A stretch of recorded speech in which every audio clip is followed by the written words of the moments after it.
তোর গায়ে কেউ ফুলের টোকাও দেবে না, আমি জবান দিলাম। রবি ভাই মায়া না করে কিছু জনের জন্য আন্ডারগ্রাউন্ড আছে। যাই।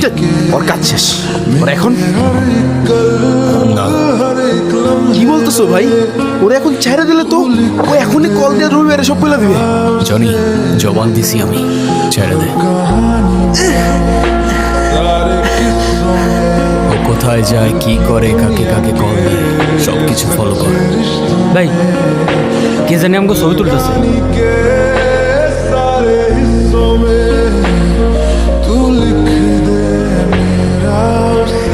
ভাই পাইছো? এইদিকে নাই, তোরা সামনে গিয়ে খোঁজ।